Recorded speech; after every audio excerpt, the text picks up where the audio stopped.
So working with your biofield. So biofield is the energy surrounding us, and it comes from our body, the word bio being biological. So they don't teach us this at medical school. I've had to learn all of this from my subsequent metaphysical studies.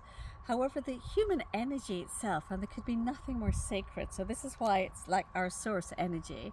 We want to build this up so we have more energy.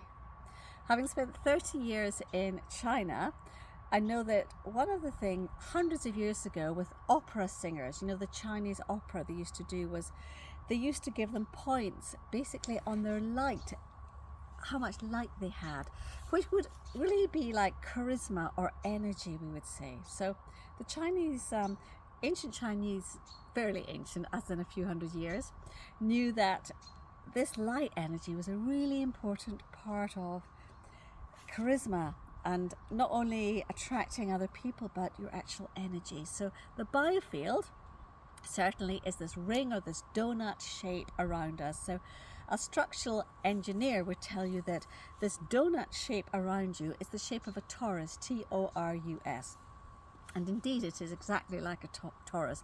It's a very stable structure. They would tell you it was a very stable engineering structure.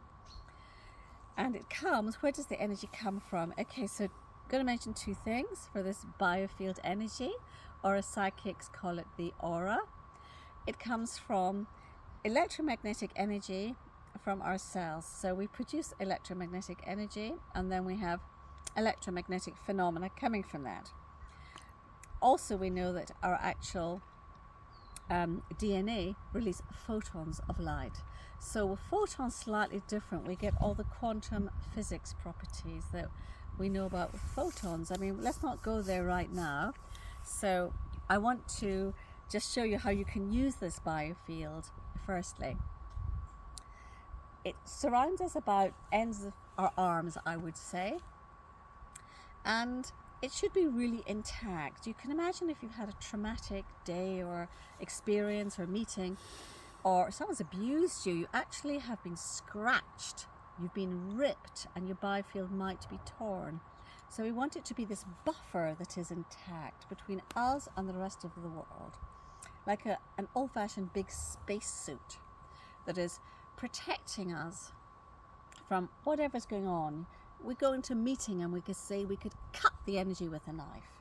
We can feel that tension in the air, but we don't want it to affect us. For instance, if we have a meeting with a divorced friend who's really angry and upset or depressed, we come away not feeling so good, right? So energy does affect us. Other people, of course, affect us. And it might be a lovely smiling person, but we know, we can feel, we have the knowingness that they're really not meaning that happy face, and they're quite superficial and maybe not to be trusted. We have this intuition the moment we meet people.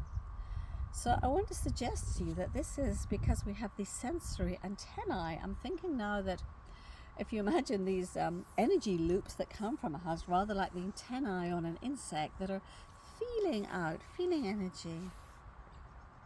We just it's our intuition, and so working with this is honing our intuition and getting better at intuiting to make our lives easier. So energy field can get maybe destroyed by bad experiences, or inward negativity will also damage our energy field. We can feel other people's energy field when we meet them, as we've just said. And certainly what other people feel about us is what we project in this energy field. So how we really think and how we are is how we'll project it.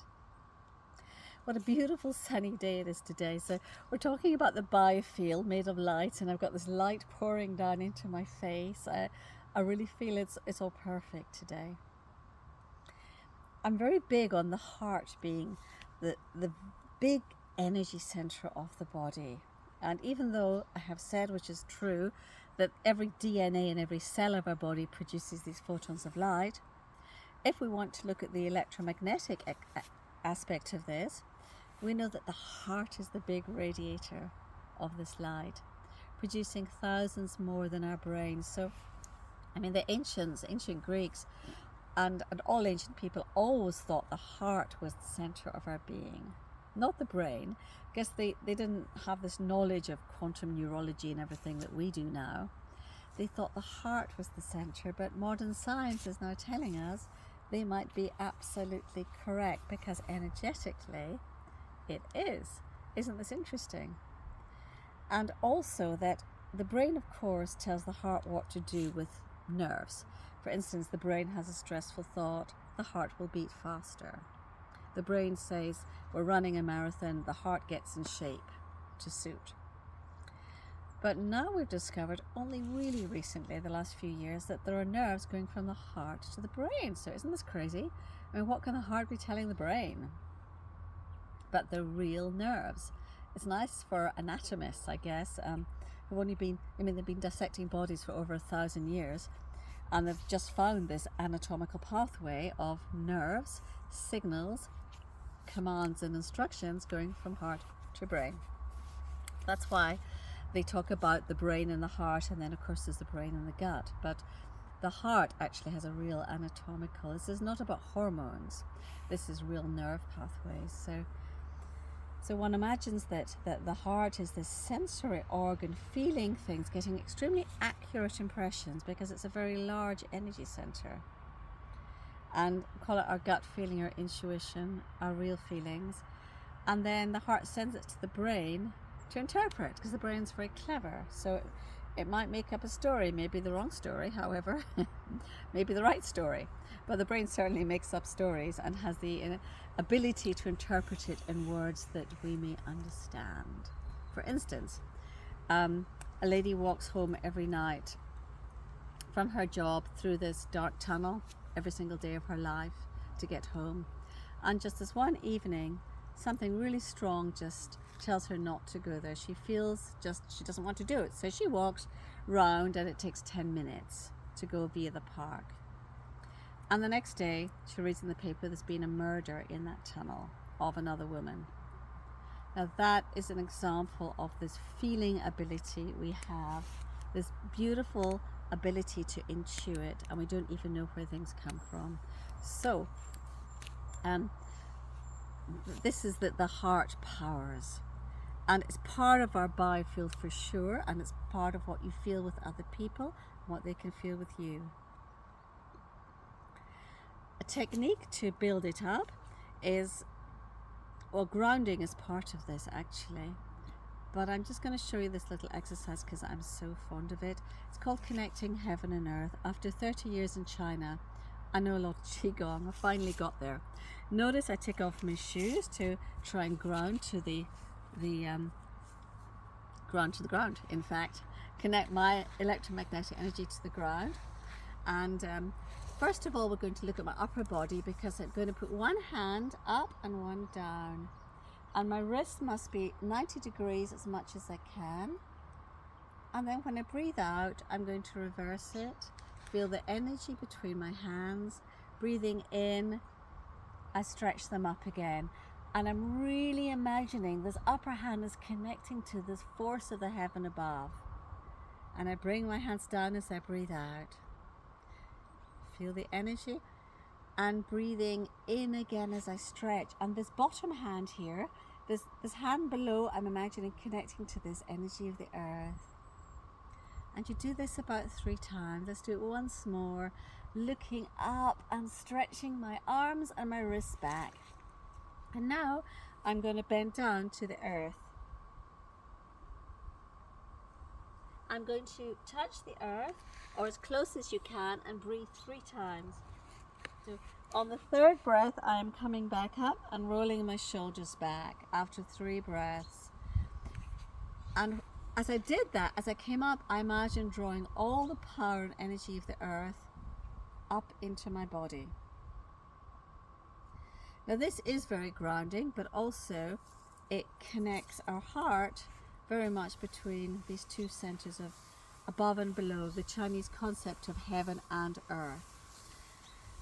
The other exercise is, if you're feeling slightly afraid, especially if you've had one of those bad experiences with other people, or even just feeling depressed on your own, breathe in and visualize. This is called gathering energy. How simple.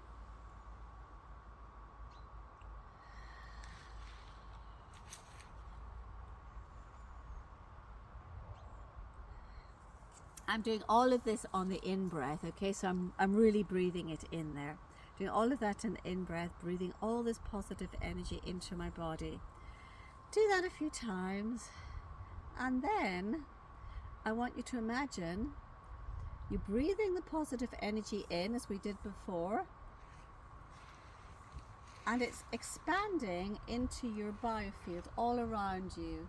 So I'm not doing any exercise for this because this is in your mind. So you're breathing in positive energy, and when you breathe out, it's going all out into your biofield all around you. And imagine this pristine white donut structure around you that has no tears and no holes. So breathing in white light, and you can move your arms if you wish, and then you're breathing out. So visualization is everything. Consciousness is everything.